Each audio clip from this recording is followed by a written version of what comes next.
এবার দেখছি আমার মেয়ের বিয়ে হয় কি না হয়।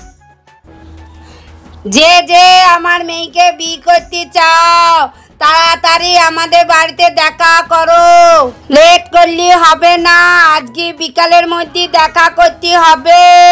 যে আমার মেয়েকে বিয়ে করবি তাকে 4 চাকা একটা বুলেট গাড়ি অনেক সোনা দানা দেয়া হবে। আরে সঞ্জিত ভাই, আমি যেটা শুনলাম তুমি সেটা শুনেছো? আরে হ্যাঁ হ্যাঁ হ্যাঁ, টাকা দিচ্ছ। এবার তোর বউ দিয়ে আসবি তোর ভাইয়ের বিয়ে হবে। আরে আপনি আপনার মেয়ের পাত্র খুঁজলেন না, এই দেখেন পাত্র নিয়ে আসছি। আচ্ছা ঠিক আছে ঠিক আছে, আমি এক্ষুনি মেয়েকে ডাকছি।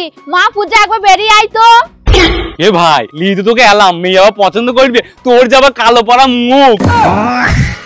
আরে তুই কোনো চিন্তা করি না, মেয়ে একদম আমাকে পছন্দ করেছি, তো মেয়েকে একবার আসতে দে। তুমি ডেকেছো? হ্যাঁ ডেকেছি, এই দেখ ছেলে তোর পছন্দ। ওগো তোমাকে আমার খুব পছন্দ হয়েছে, তোমাকেই আমি বিয়ে করব।